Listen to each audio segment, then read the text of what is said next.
going. So, hey guys, thank you so much for joining us today. So today we've got Tim with us to teach us how to optimize our websites to attract media attention. So as always, we will be doing a Q&A after the presentation. So I think since we're right on time today, I'll let you take over, Tim. Great, thanks so much for having me. So I am going to talk a little bit about the background and how the media works. I'm assuming you know the benefits of getting publicity for your business or your destination or wherever you are, but we will go into a little bit about the tactics and what you can do on the cheap, sort of, to attract more media attention for your website and for your company. So one way we could maybe look at this is we're trying to plant a wildflower garden on your website instead of a lawn. So a wildflower garden attracts lots of butterflies and bees, and it's a good productive ecosystem, good for the planet, good for the environment. And then this is a lawn, and really the only living creatures that like a lawn are humans and the grubs that live underneath. So this is not the kind of thing you want to plant on your website because it doesn't really attract, using our metaphor, the bees and butterflies, the people that are going to spread the word about your business like bees and butterflies would spread the pollen. So what we'll go over is how this magic all happens, how some companies get into the media all the time and others not at all. What do writers and bloggers really want from you? So this is something that I think a lot of people assume they know, but maybe they don't really know. So we'll talk about what I, as a travel writer or travel journalist or blogger, want from a company or from a destination, and how you can sort of use that knowledge to increase your odds. And then how to build the wildflower garden, in this case your website, so that it's more attractive to the people who can publicize your business. So I don't want to be one of those presenters that drones on and on about himself. I'm not that narcissistic, but I do want to at least show you that I hopefully know what I'm talking about, that I have a little credibility here. I've been a travel writer since the olden days when you used to have to send a self-addressed stamped envelope to an editor so that you could get an answer back. And when I was photographing stories for travel magazines, I had to shoot Ektachrome slides and mail the developed slides to the editor. So as you can imagine, it's a lot more convenient now and a lot faster and a lot less expensive on both ends. But I've also been kind of a pioneer in the blogging world. I don't know if I have the oldest travel blog out there that's been running continuously, but there are probably only a handful of them that have been around for 15 years like mine. So I started my first one in 2003, and then I added a few sites since then. And sometimes I speak at tourism conferences and writing conferences. I have some books out, and I've won enough writing awards that I could wallpaper my wall with the certificates. So hopefully I'm a decent writer by now. So what do people do to get publicity? Well, you probably can think of a lot of things that big companies do. And if you're a small business owner or a small team, you have a lot of advantages over big companies. You're a lot more nimble, you can move faster, you can change direction, you're not so wasteful with your money, you're more efficient with everything. But they can throw money at a problem and try to solve it, and they have not unlimited resources, but usually far greater resources than you do. So what they will do is hire a PR firm and have an in-house corporate communications person and have an in-house social media team, and they will spend lots of money on earned media and unearned media, in other words, native advertising, that kind of things. They'll put lots of money into influencer campaigns, and whatever they can do basically to get the word out, they will put money behind it and make sure that they've got their bases covered. It's a lot of pushing, a lot of advertising, paid media, press releases, teams making calls on media people. You can't really compete in that world unless you have a lot of resources. So trying to compete with, Google, Apple, Facebook, and these kind of companies that are worth $1 billion is not going to probably work. And it's also not going to work for you to try to compete head on with TripAdvisor and Expedia and the giants of our world. So medium companies tend to do some of those things, but here's where we get into the wearing many hats thing. There's usually not a whole team of social media people. There's usually not a giant Weber Shandwick kind of PR firm working for them, maybe a smaller boutique agency or just a one-person PR team. And they'll do some trade shows, they'll do some occasional press trips or blogger campaigns, that kind of thing. But the good ones also will have a robust media section on their website, and that's what we're mostly going to talk about today. So the medium companies do a little pushing, a lot of pulling. And what happens if you're only 2 people or 3 people or maybe even 1? You have to wear all the hats. Or if you've got 3 people, you're wearing all the hats between you. So maybe someone's third job is PR. They're already the sales manager and they're supposed to do some marketing too, or they're the founder and they're also doing PR and marketing. So you have to really watch your spend if you're in this kind of situation. You have to pick and choose with your trade shows. You have to pick and choose what kind of media you can invite. But the one place, again, that you can still go head to head with the big boys and girls is you can have a robust media section on your website. This does not cost a bunch of money. It doesn't have to really even be maintained very much after you set it up. And so you don't have the money to go out there and push, but this way you can pull a lot of media in, and that will accomplish a lot of things in a sort of passive manner. You're not actually having to spend resources and spend time going out there and finding people to write about you. They're actually going to flip to your site like a butterfly and start hopefully getting you into the media. So what do we care about as travel journalists? I've been on all sides of this thing. I've been a conventional writer, I've been an editor, I've been a blogger, et cetera, et cetera. But these principles are pretty much the same in all the cases. We basically have 2 kinds of stories we're usually working on.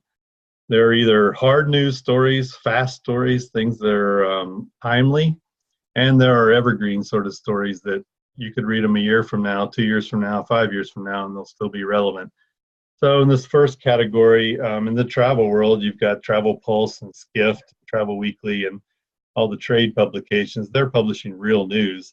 And then so are the newspaper sites, USA Today, LA Times, these kinds of things.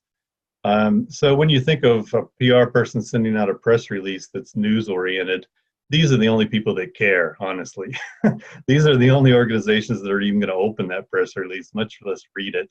So it's kind of a dying outreach program. There are still some kind of publications that really care about these things, but the vast majority do not. So the news stories are important, though. They are, people are paying attention to news all the time. So if someone gets in touch with you about a timely story, the key thing is you got to be available now and give them a quote now because they're on a deadline. We'll get to a slide in a minute of a company I contacted last year. I was working on a news story, and after 3 calls and emails, it finally came back to me that the founder was out on a hike and could not be reached, and so I would have to wait another week and a half if I wanted to talk to him. Well, as you can imagine, I moved on to another company, and he never got any publicity. Someone else that was smaller than his company actually did because they were available. So this is what's important for news stories. We care about whether you're available, whether you can give us a good pithy quote. You're probably not going to have 2 pages about your company in this story. You're going to have a line or 2, and your company will be mentioned. Maybe there will be a link. But this is all valuable. You can say, as seen in the LA Times, and that carries a lot of weight. And then evergreen stories are a whole different ballgame. These do not happen as quickly. They kind of happen on a rolling basis. They're going on all the time. They don't depend on any timely hook necessarily, unless we're trying to tie into a movie coming out or something, anniversary, something unusual. But for the most part, these are things that could come out whenever. So almost all the blog stories you read are like this. Most of the travel features that you read, whether it's in a big magazine like Outside or whether it's on an online site, most of these are evergreen, and there's a big range of these things. They can be like the top 5 hikes in Utah, or they can be some narrative 6,000 word story about someone's epic experience in the national parks of Utah. All of it falls under this evergreen banner. So what we need then are, what's the story? Like, that's really important to us. Are you an expert? Do you have something interesting to say about this? And is this going to entertain my audience or inspire them or help them? One of those things. For us, what matters is the story. the article? How's it going to come out? And who can contribute to that? It's not about you, it's about the angle. So what's your role? Well, for a news story, we want experts. We want somebody who can show that they're an expert, show that they're dominant in their field, or their company's dominant, or they are doing something really interesting, something different, something trendy. I hate to say it, but editors are always looking for the trends. And you have to be available. You have to make it easy for us to get a hold of you, and then to fact check later. Somebody's, from the bigger the publication, the more likely this is going to happen. Somebody's going to call you whose title is fact checker, and they're going to make sure you really said what that writer said you said, and that the facts are straight. So you have to be available. You have to make it easy, and you got to provide tools. If you can tell us what the guidelines are, what the equipment is people need, anything like that, the more you can help the story along, the more likely you're going to be quoted in that story. And then evergreen pieces, we just need to know that you're a credible source, that you are an expert, that you've got some leadership in the field. Again, you need to be easy to reach, but you don't have to be necessarily, you don't have to get back to us in an hour if it's not some breaking news story. You just got to get back to us within a couple of days so we can, talk with you and by email or phone and get this sorted. And the better stories you have, the more we can do with it. The longer the feature, the more of those kinds of anecdotes we need. So I don't care about what kind of kayaks you have. I don't care about how long you've been hiking a certain trail unless it's really relevant. So what's really good, though, is what kind of stories we can use in this piece that will liven it up. You'll probably notice this. Most travel stories you read, there's a central character usually, or a few central characters, because even though it's nonfiction, it's creative nonfiction. So we need interesting people to talk to and interesting stories to tell. And this is probably not news, but journalists start with search engines too. Everybody's doing the same thing when they're looking for information. We're going to Google or Bing or YouTube or Amazon. Those are the search engines everybody's using. We've sort of settled on this, and that's where we're going for sources as well. So how obvious is it that you're an expert? Well, if you don't tell us that outright on the site, if you don't demonstrate that to us, then we're probably going to be a little iffy about including you in this story or getting in touch with you in the first place. If it's better if you show that your founder or your spokesperson or whoever on your team is an expert at what they're doing, that they're experienced, maybe they're respected in the industry, they're invited to speak or be on panels, any of that kind of thing. If they've written for publications or been quoted in publications, all that tells us that you are somebody to talk to, that there's some social proof there. Best is if you got all that and you run a blog, whether you actually physically yourself do all the writing or not. If your opinions are out there, if your expertise is out there, then that tells us, oh, this is going to be a good person to get in touch with. So who visits your website? This one's really important. I've talked to so many companies and asked them this, and they're really struggling to come up with more than 2 or 3 parties, interested parties, who are looking at their website. But in reality, lots of people are looking at your website, and it goes beyond these, honestly. Your family's probably looking at it. People that live in your town are probably looking at it. But these are the things that most people concentrate on when they're building their website. They're the only things that they're thinking about. It's basically a billboard. They're putting something up for their potential customers, and they're putting something up for their potential partners. Like for a tour company, that would be travel agents or other inbound or outbound tour companies, people they would partner with who would pay them money. So basically, this is all mercenary. This is either you're looking for customers or you're looking for partners. Who's going to pay me? Those are the only people the website's directed at. So it's sell, sell, sell. But if you want to get into news stories, we got to see how we can reach you. We got to see what you're about. We want to see pictures. We want to see videos. We want to see background.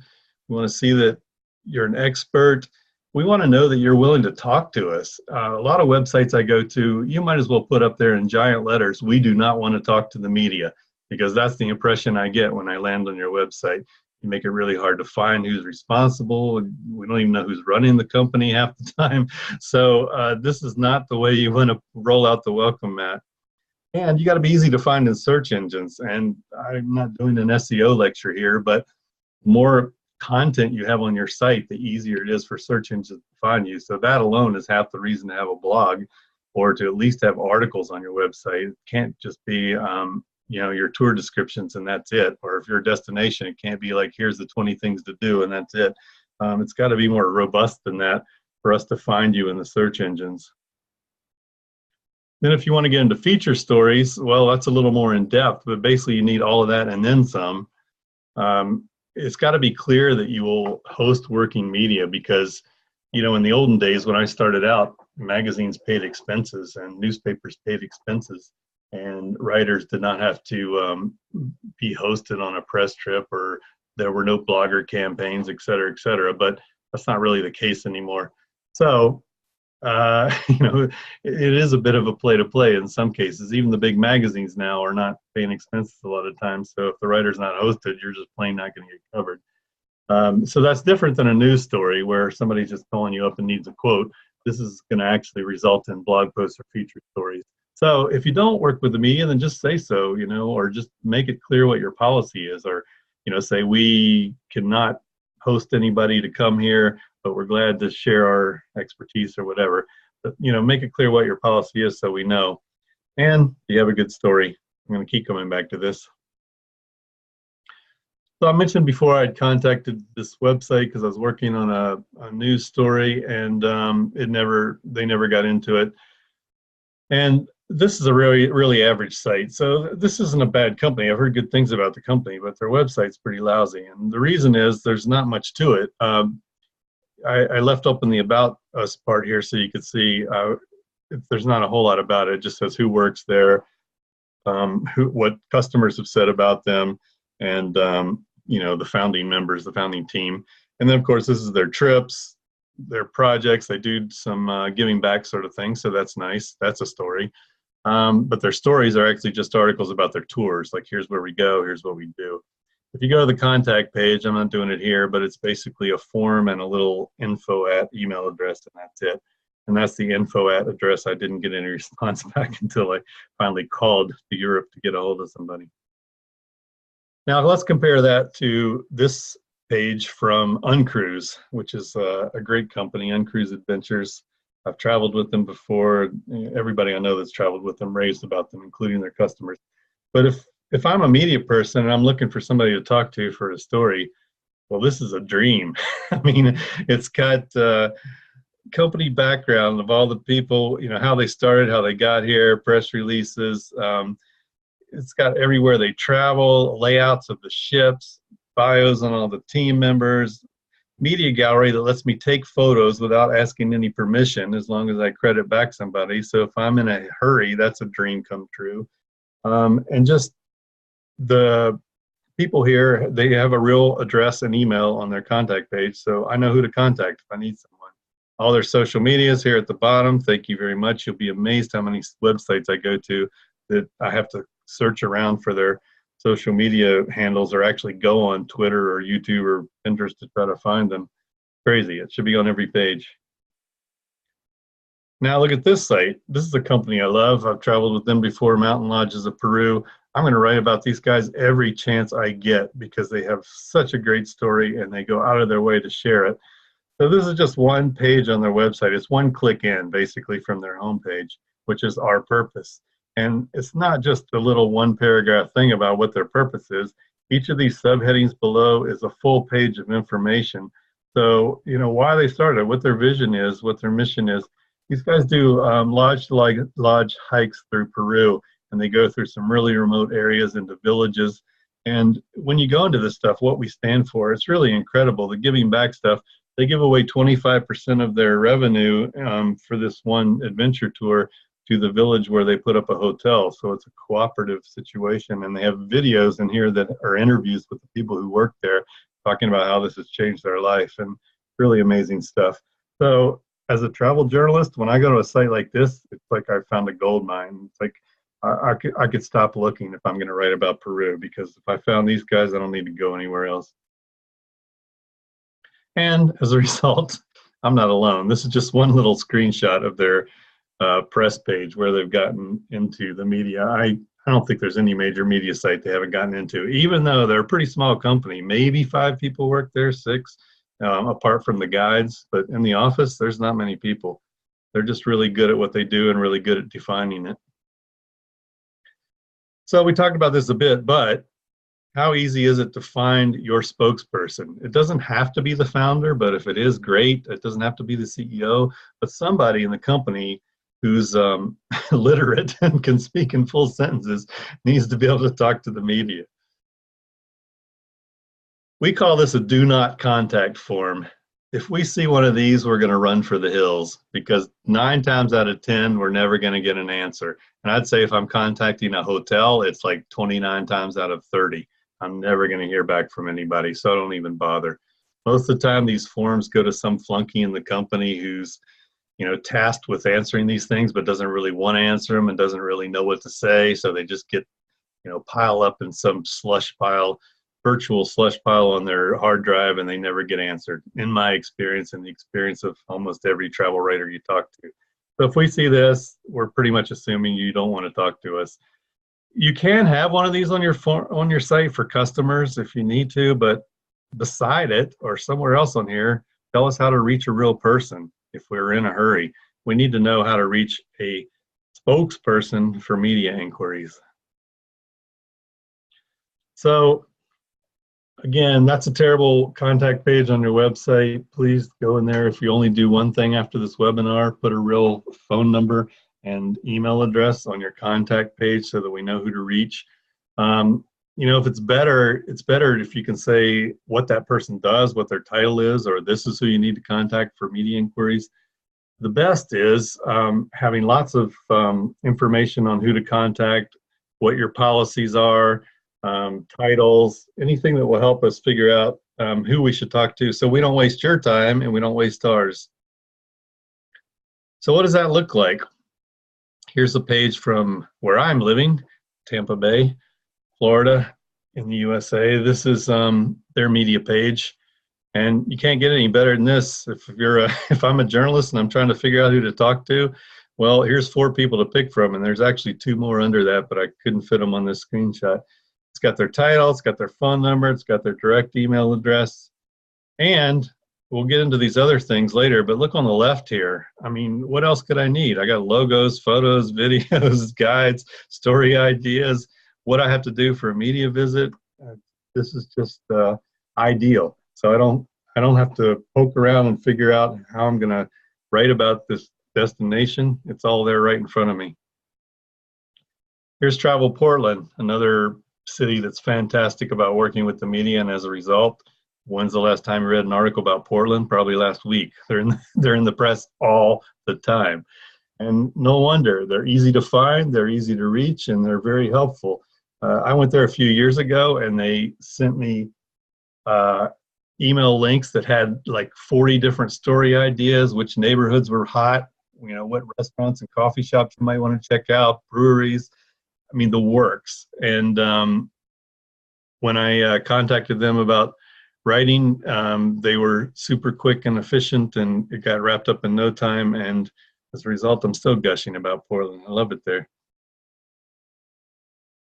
So can we find what we need on your site besides just the contact information?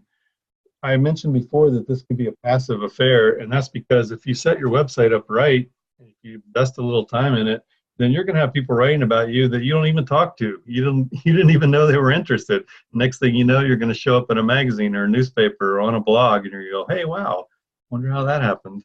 Well, this is how it happened. This is the company Austin Adventures. I mentioned search engines before, and I was just doing some noodling around before this webinar, searching for stuff on Utah and Montana and Yellowstone and some national parks. And if you do some research like that on your own for keywords you want to rank for, you're going to find out who your competitors are. And if you go to their website, you're going to probably find out what they're doing that you're not doing. Some of it's going to be content. Some of it's going to be how many links they've got coming in. But some of it's just going to be just plain straight out having a better media site. So this is their media page on Austin Adventures. If you do searches for Yellowstone, especially Yellowstone family, they're going to show up near the top. And that's because they've gotten a lot of articles published and they've gotten quoted a lot talking about tours in that area. And that's just one area they cover. They get lots of press on all the areas they cover. And that's because they make it really easy for us. There's lots of background about the founder and his family, and they've got a lot of information about the tours they offer, but also great assets, great photos, video, story ideas, et cetera. Fact sheet too. I mean, facts are great. If you can put them all in one place, even better. So if we go to your website now, what do we find? Well, probably, judging by most of them I look at, there's no media page, no media contact, and no information. I have to call somebody or email somebody to get anything besides your tours or your attractions. Or if you're a hotel, what kind of rooms you have, what your restaurant's like, just the facts, ma'am. Better is if you can give us some contact information, some information about your company, and some photos and a story, like what's there to grab onto, what's the trend, what's the news, what makes you different, what makes you unique, what makes you stand out from your competitors. And best, I just showed a bunch of examples, so I won't go over all of this, but the more you can put on your website, the better. This is not a less is more thing. There's no point in having a mysterious website. The more information you can put on there, the better. Unless you're trying to sell, luxury handbags or something, there's no point in having a mystique. Give us as much information as you can fit on the page. And by the way, a web page is pretty unlimited, so you can fit a lot. I talked a little bit about story, and I'm going to talk about it some more because this is what we really grab onto if we're doing a feature story. If we got to write 3,000 words about something, you can better believe it's going to be more.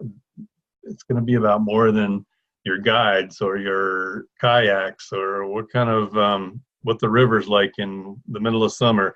We need something that's going to carry a reader's interest through pages and pages of text.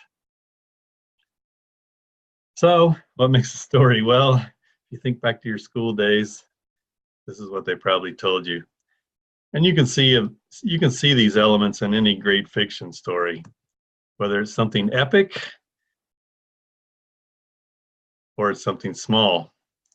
You even see all those elements in a documentary like this. We've got conflict, we got resolution, we got characters, we got all this stuff, and that's what makes it a great documentary. And it's got to make you feel something. How many times have you walked out of a movie and went, I didn't really care about anybody in there? How many times have you read a book and said, I couldn't get, none of these characters really interested me? Well, it's got to make you feel something for it to be a memorable story. Some stories are so good, even when we know what's going to happen, we're still interested. These are all movies that have been remade at least 3 times. And sometimes it guides people's lives, a story that they believe in strongly enough. Or it can make people fight to the death. Almost every country has some hero in their nation's founding. And there's a reason for that, because everybody needs someone to look up to feel proud of. They need a story to keep them going, to make them feel proud of their nation. If they don't have one of those, they're probably a country that's struggling with their identity. So we need a good story for a lot of reasons. And your story can define your company. Sometimes it's a founder story, sometimes it's something else. But this guy is the founder of the Oberoi Company in India. If you've ever stayed at an Oberoi hotel, they're really quite nice, luxurious, tremendous service, like some of the best service you'll have in the world. And the most interesting thing to me is, if you ask any employee in one of those hotels about how this company came to be, they can all tell you the story, even if it's your maid or the busboy or the janitor sweeping the hallways. They know the company's story inside out. And it's one of those typical rags to riches stories. This guy started out as a night desk clerk. He eventually became general manager. The owner of the hotel loved him so much that he ended up selling the company to him for a very reasonable price. And then this guy just expanded his empire from there. And it's a great story. And the employees learned the very long version of that in their orientation. And it's a good story, so they remember it, and it gives them pride. I'm sure you've all heard of Patagonia. there's lots of gear companies out there. There's lots of clothing companies out there, but I don't think any of them has nearly the respect that Patagonia does. And that's because of what they do through their actions. It's through their policies. It's how they manufacture their clothing. It's how they source their materials. Everything they do has a story behind it, and that is super intentional. They are not doing this just because they're nice people. They're doing this because they feel strongly about it, and they know that this gives writers something to talk about, and it gives their customers something to talk about. It gives their customers something to feel proud about, and it gives them a sense of belonging. So these stories are all on their website. One click in, and you can see everything you want to see. This is another gear company that I have a lot of respect for. They're called Sherpa Adventure Gear. They're based in Nepal, and all of their clothes are made in Nepal, made by Nepali people. And they were one of the few companies that kept up and running while the earthquake was going. And just a fantastic organization. And this is their homepage. So the first thing you see is not their jackets and their pants. The first thing you see is their story, which is terrific. This is Cox and Kings. I'm sure you guys are all familiar with them.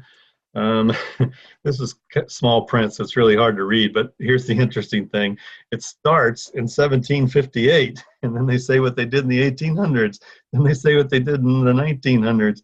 Over up here at the top, 260 years of discovery. So the overall impression here is, yeah, they kind of know what they're doing by now. So this is something I think a lot of tour companies especially struggle with, and some destinations do too. You're not selling how good your company is, or how great your equipment is, or how much training your guides had, or what your safety record is. All that stuff is just a given. It doesn't really differentiate you. In your mind, it does, and you're really proud of it, and you should be, but your average customer doesn't really care, honestly. They want to have a great vacation with great photos and great memories and have fun with their family and their loved ones, or they want to have a great honeymoon, or they want to have a blast at the amusement park. They don't really care about all the background stuff.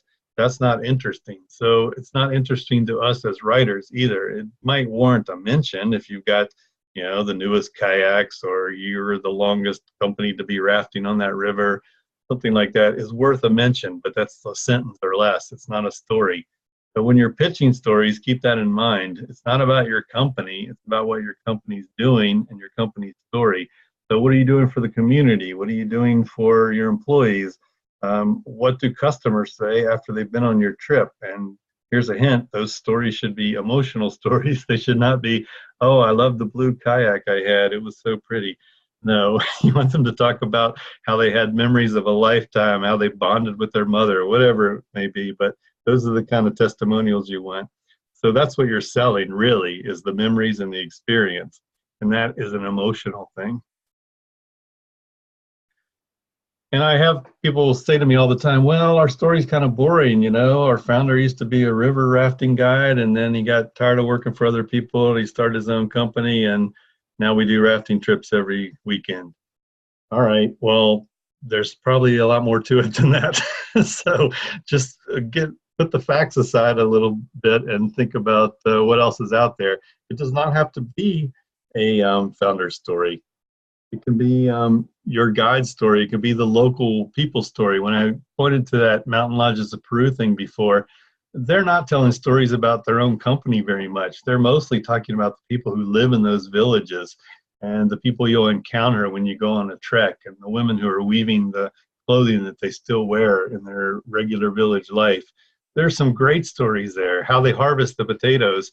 It does not have to be about your company or your founder. That's just one kind of story. Again, the fundamentals, if you ever played poker, those are table stakes. That's what you got to have just to get in the game, but that's not how you win. So what is different about your organization? What makes you unique? I used to go to some of these meetup things with destinations, and at some of those, Spud Hilton, the editor of the San Francisco Chronicle, was there, and he would crack me up because he would sit down in front of a destination person, and as soon as they got ready to do their spiel, he would say, what can I do in your destination that I can't do anywhere else?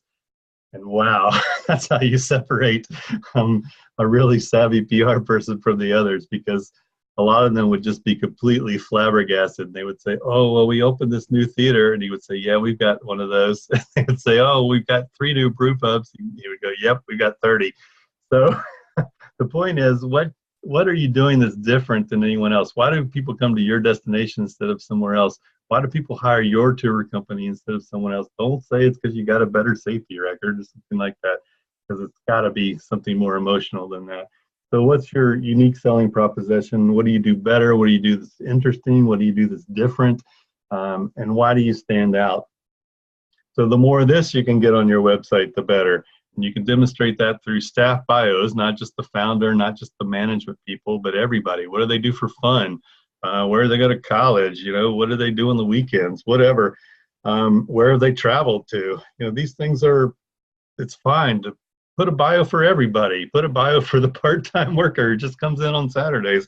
Whatever. Put them all on the site, because you never know what will resonate. Get as much information on there as you can. Here's a company in Chile called Explora. They also have a lodge in Peru. I spent a lot of time in South America, so I've been concentrating on this because I know the companies well. But you can find examples like this all over the world. I'm just using these guys as an example because I know them well.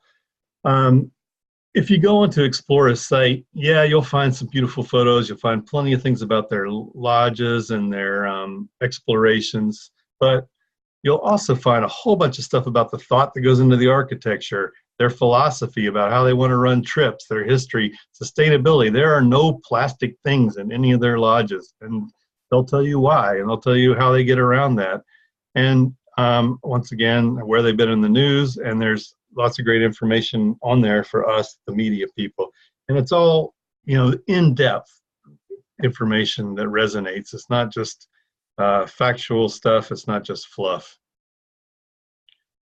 And then here's some stories on their site. You can see it's not just about their tours. Some of it is, but it's really about, you know, the aspects of the area where they operate. This is letting the landscape tell the story, letting the people tell the story. It's not letting the food tell the story. It's not just about their tours or their lodges.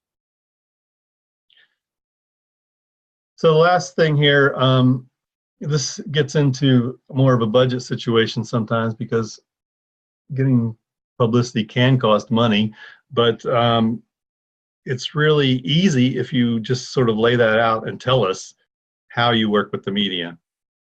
So I'm coming back to the Tampa Bay site here, one I showed earlier. This is another page of their site. Media visits. It tells you right up front, yes, we host the media. We love to work with the media, and here's how you do it. There's a media assistance request form. So you basically tell them what you're looking to do, when you're looking to be there, and you have to give them lots of information. What are your unique monthly visitors if you're a blogger? What's your circulation if it's for a magazine?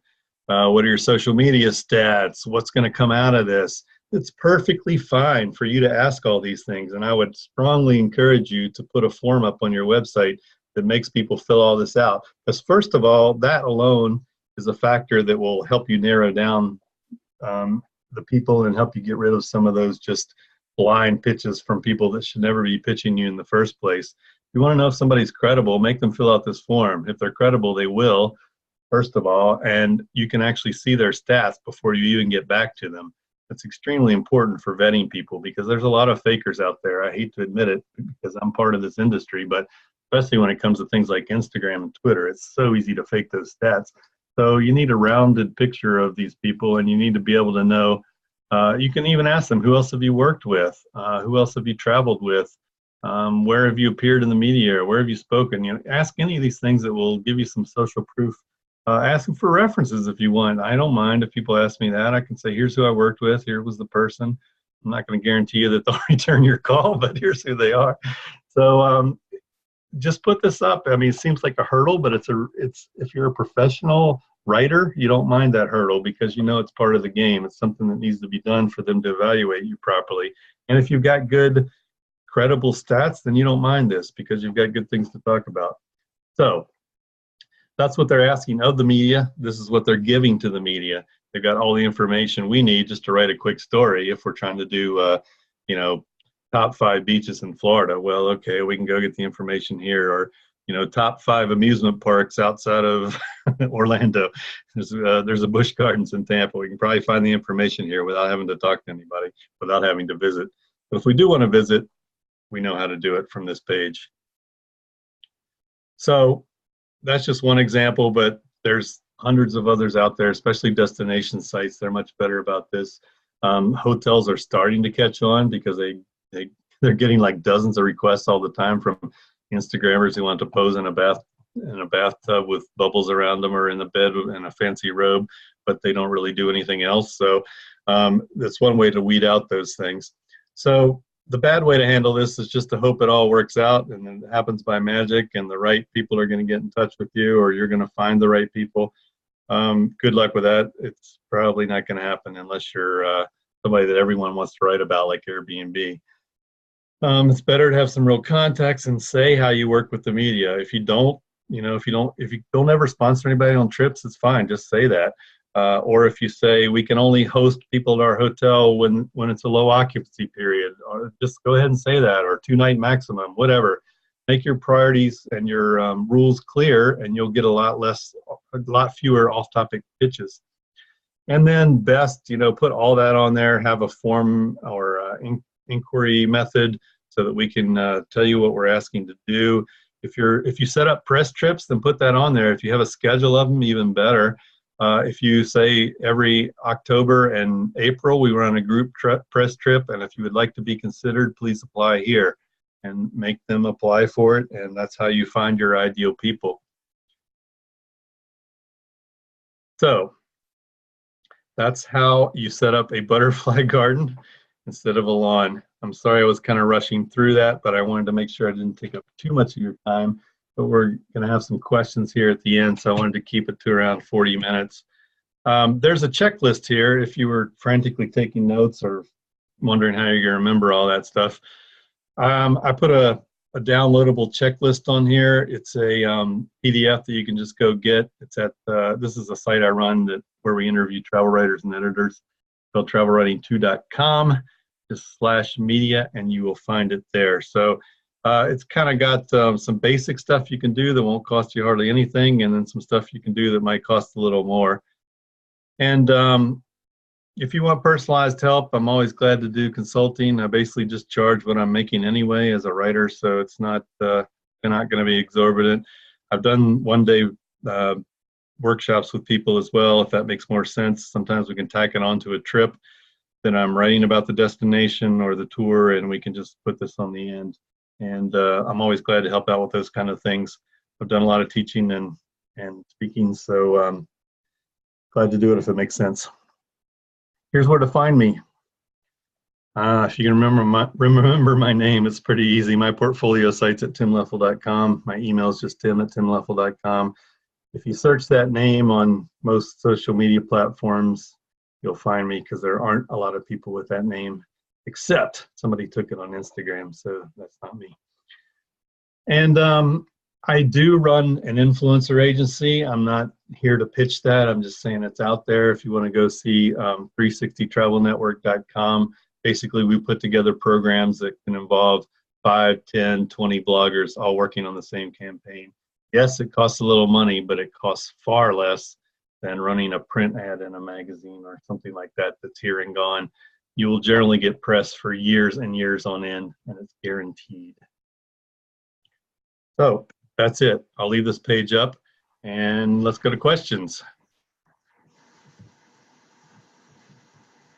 Fantastic. Thank you so much, Tim. As a writer, I do have to say I loved your quote, I guess, about those do not contact forms.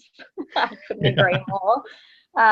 Yeah, they send me running for sure, but I just think the websites, when they put these forms up, do they really not want me to contact them to get them a link or something though? Because I find that very hard to believe. So just don't do that. Yeah, if you have one on there, task somebody with really answering them within a 24 or 48 hour period. Yeah, absolutely. Okay, so we will take questions now. So if you have a question, simply type it into the chat box, or you can ask with your microphone on. So to do that, just click on the participants button at the bottom of your screen, and then over on the right, clicking to raise your hand. Then I'll unmute you and you can ask Tim the questions. So it looks like we do have one question already from Byron. So Byron said that he's a backpacker. He works for a backpacker hostel. He's heard one strategy of hosting bloggers and getting them to write a story that would go on the hostel's blog instead of on the writer's blog. Any thoughts on that strategy? Yeah, I think it's great. Ideally, you can do both because there's two purposes to that. If you are on somebody else's blog, then you'll get a link in, and that's really useful for search engine optimization. The more links you have coming into your site, the more it helps you rank in the search engines. But it is very important to have content on your own site too. So you could either alternate or have them do both or whatever. But yeah, I think these days, this wasn't always the case, but I think these days most companies that are really good at this have some kind of blog on their site or something with articles on it, because it's really hard to rank for a variety of keywords in search if your website is only 5 or 6 pages. I mean, that's, in the old days that was enough, but these days it's not. There's just too much content out there competing for those keywords. And again, don't forget, you're competing with TripAdvisor and Booking.com and Expedia and everybody else out there that's got a lot of money, and they're advertising on Google and they're doing all the organic things right. So if you can get some articles on your own website, especially if there are things in your neighborhood or things people can do when they're staying there, that kind of stuff is really great because it gives people another reason to come to your site besides just booking one night and then moving on. Yeah, absolutely. I mean, I use that strategy quite a lot myself, actually. I call that an ego bait. It's like Tim said, it's a great way to get links back to your site. Yeah, and that brings up another good point, that barter is a great way to get publicity about your company. I mean, this is a tale as old as time. It's nothing new that people have been hosting travel writers in order to get them to write about their place. That happened long before blogs ever came along, because it's a valid strategy. You know, you want to get champions talking about you, and if you've got an empty room, then what's it going to hurt you to put somebody in that room who's going to write about you? So I think hotels that host media, especially during low times, are it's like an added bonus. It's electricity in a maid, big deal. Yeah, fantastic. Thanks, Tim, for putting on such a great webinar. So it looks like we don't have any more questions at the moment, but I will just say I did notice quite a few of you joined pretty late. So I will, the session was recorded and it will go up on the blog either later today or tomorrow. And of course, it'll have that link to Tim's checklist there as well. So thanks again for a great webinar, Tim, and thank you everyone for joining. So obviously don't forget to sign up for our other upcoming events like this as well. We do have a couple coming up very shortly. So thanks again, everyone, and have a great day. Yeah, and if anybody has a question that's kind of personal, feel free to email me. I'm not going to charge you for that. I'm glad to give free advice to anybody that was on here. Yeah, absolutely. So you can email Tim at tim@timleffel.com, or you can always email myself as well at kirsty@travelmassive.com. Thanks, Kirsty. Great. Thank you so much, guys. Bye.